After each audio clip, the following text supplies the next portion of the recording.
there is something that I think we need to talk about. Something that has bothered me every Christmas since the year 2002. Because, you see, I believe that relationships should be built on a foundation of trust and honesty. You may be familiar with the term catfishing.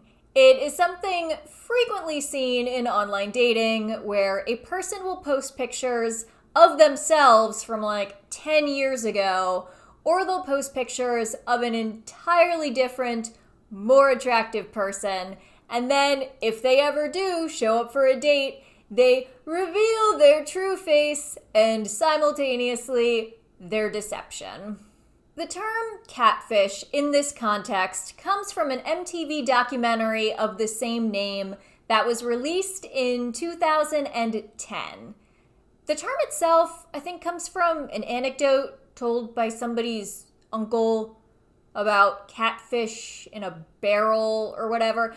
Anyway, that part isn't important, but it is just worth noting that the term catfish in this context did not enter modern vernacular till 2010, and thus was not around in 2002 when the Santa Claus 2 was released.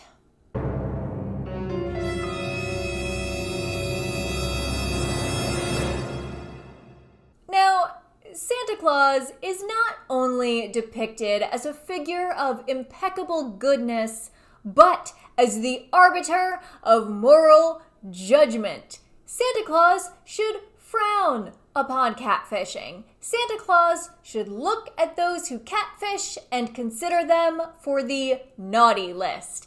And that is why I have been seething for 18 years over the plot of the Santa Claus 2.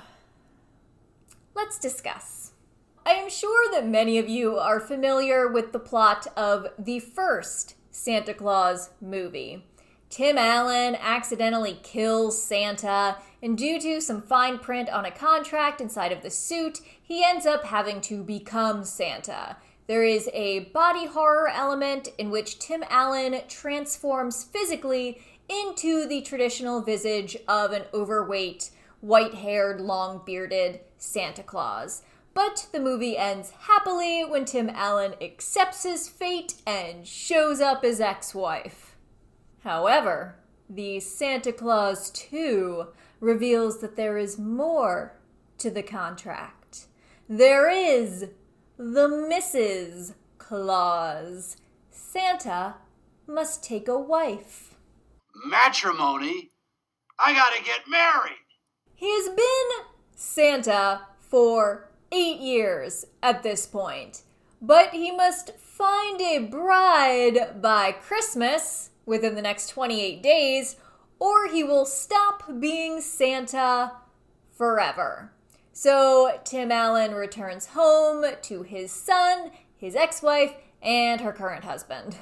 Now, here is the important part. Due to the end of his Santa contract rapidly approaching, he begins to physically transform back into Tim Allen. Gone is the jelly belly and the long white beard.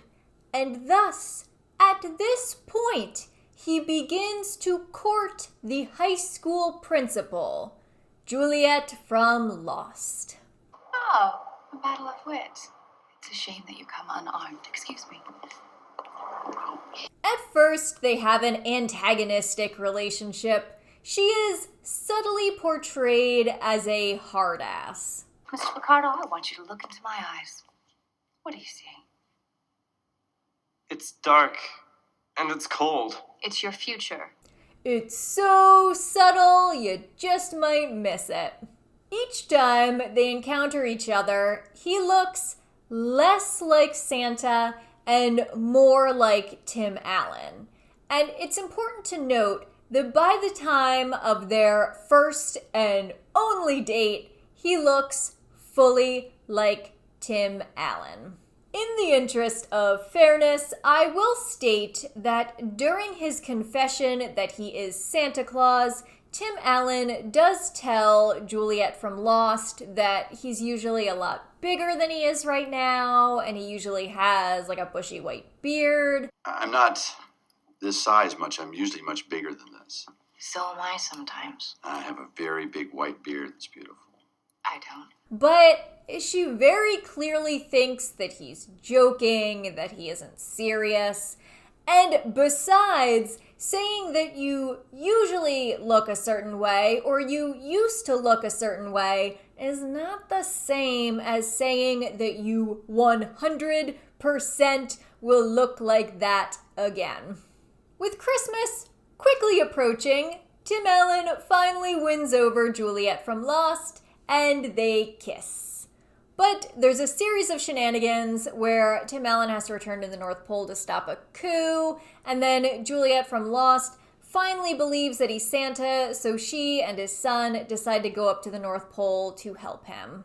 And then, in front of an entire factory full of elves, I cannot continue being Santa unless I find a Mrs.Claus. Oh. Tim Allen lays the entire fate of Christmas right across her shoulders if they are not immediately wed. Well, there's no pressure. Good. I mean, if I don't get married, I just won't deliver the gifts. The elves will lose their jobs, the North Pole will disappear, and Christmas will be gone. The movie concludes with Tim Allen marrying Juliet from Lost. They've known each other really only a few weeks at this point and have very likely only kissed. And then, the moment they've said I do, the moment their wedding is complete and their marriage is writ in stone, he turns back into Santa Claus.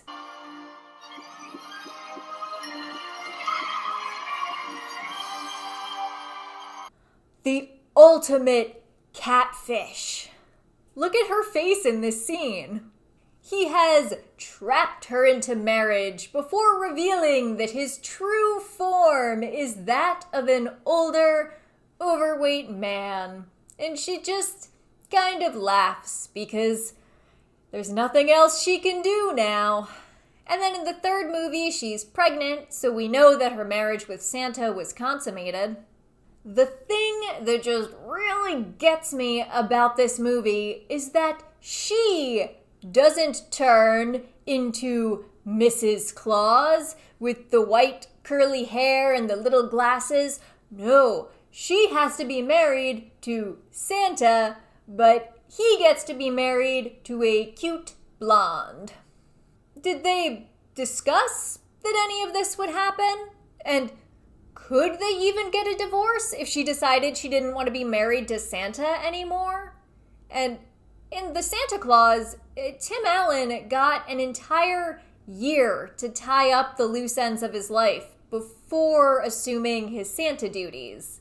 Does she get something similar? Or do these high school kids just think that their principal is missing, presumed dead? This is why I watch Krampus every year instead.